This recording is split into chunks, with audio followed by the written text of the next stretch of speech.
himself. Forget about the other. Okay?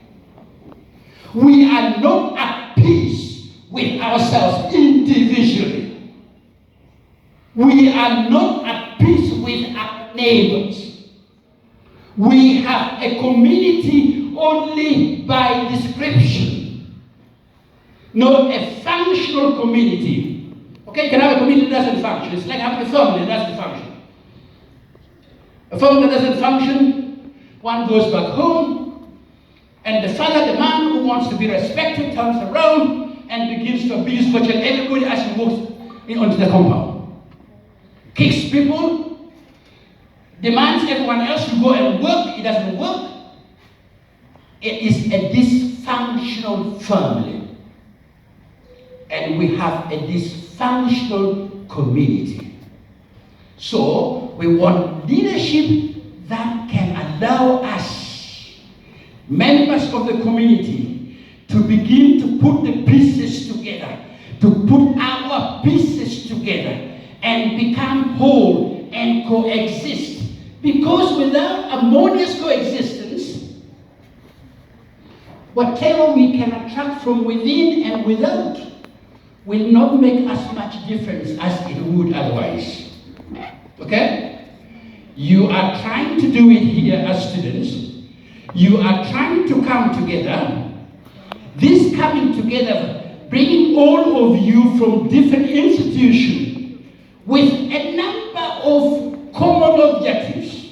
One is that you understand that where you come from requires you to come together and begin to change things, to grow up as leaders who will do things differently. We need to do that. We need leadership that can do it like yesterday. Hear me out here. I am least interested about tomorrow.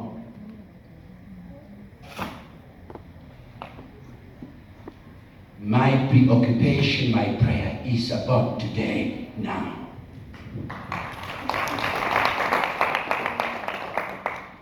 There is urgency. You don't have to wait until you have graduated from the university. There is the urgency that should compel us, persuade us to begin by ourselves on our own, to reflect and to change within ourselves, and to begin to change around and go and bring our community together. I'm not asking you to go there as experts. I'm asking you first to have the moment of critical self-reflection. Okay? You must first be at peace with yourself. You must first embrace the need to be creative, the need to be innovative, the need to work hard, the need to use your network to help others. You must first do it. Okay? It becomes an alibi that is absolutely meaningless if you go and begin to preach what you don't do. Okay, and the elders tell me, wait a minute, the one you just spoke to here went to university and is staying at home with us. The other one we are struggling to pay tuition for is going to high school, and these ones are going to secondary school. But tell me, sir, my son, tell me, why should you come and ask me to send them to school? When they go to school, they finish, they come back, there is no employment. And they're saying that now. What are we going to say tomorrow? So I'll touch on that in passing, and then I'll touch in passing on challenges that face that we have in the healthcare system. And then run over climate change. And for those of you, it is unfortunate I may not have time to speak to the larger issue, which is the socio-economic transformation of the Acholi sub-region. I have copies of the work we're doing now. We are mobilizing the entire community. I have the chiefs on board. I have the religious leaders on board. I have the members of parliament on board. We are running to the villages to mobilize our community so that they can use community-owned land owned by the community for commercial agriculture. Okay? The ownership of the land remains in their hands. We are bringing through the British High Commission, British government, a private sector business management team so that we manage this as a business. I'll touch on that in passing. The bulk of it is written down, and if I can get your email addresses, I'll send those things out to you, because at the end of the day, it is not my project. It is not the project that has been embraced by the members of Parliament. It's not their project. It is the project of the community. Now, before I begin, we have been talking about coming together. Part of harmonization understands fragmentation, understands conflict, understands a failed relationship. You have come together from different institutions, and you're doing very well by coming together. There are things that are fairly basic that you can and should do. How do you walk past a private school, healthcare center that is falling apart because it is not painted? And so in terms of healthcare, it is all over the place. The cost, lack of equity, access, quality as poor as it gets. Availability of human resources is terrible. Leadership and management of the healthcare system and information system is at the bottom. There's no motivation, there's no innovation in the healthcare system in the Acholi sub-region. We don't focus on the social and economic factors that influence health. Capacity of proven best practices are missing in the provision of services. Long list. And remember, education and health are important because of but two, because the economic prosperity we want will not take place in a sustainable manner if we don't have well-trained people from Acholi. If we don't have healthy people from Acholi. Okay? You see the unholy marriage that brings all this together.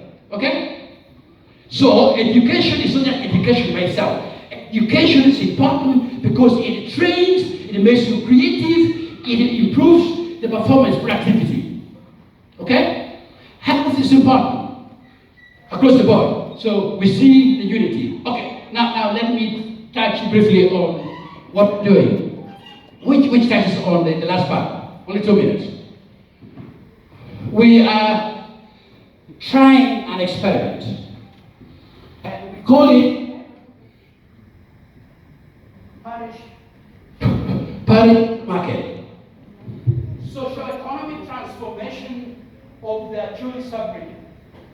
It is anchored on 2-3 things. One is that community-owned land must remain in the hands of the community. The best way for the land to remain in the hands of the community without some of our own people and others coming to take it away from them is by making it productive. Okay? How do we make it productive?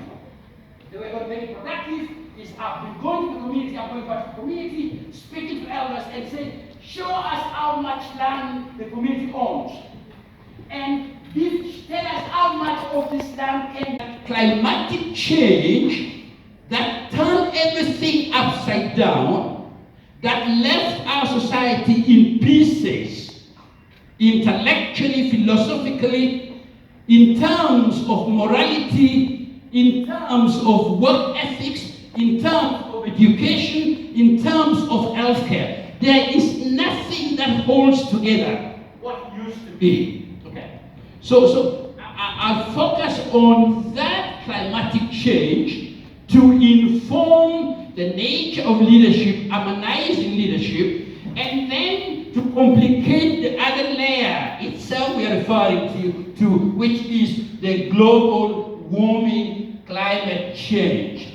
Because that climate change you have been teasing out here is built sits on a society that has been surviving on lifeline.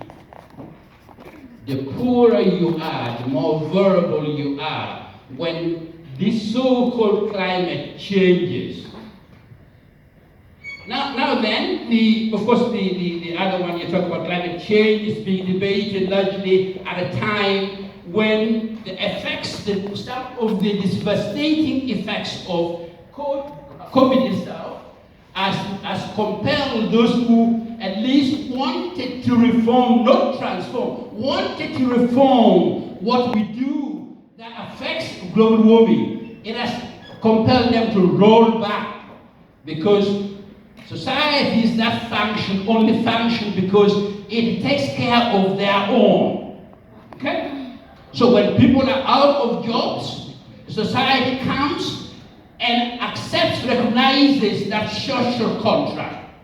The social contract, which is then from the beginning, is that not being nostalgic, we are not going to cry about the good old days, but if only we can hold on to that archive of knowledge, the library of lived experiences, that reminds us of what our society used to be some time back, how we used to do things some time back, then this transformation will become organic in nature. Okay? Okay? We don't need to go to England to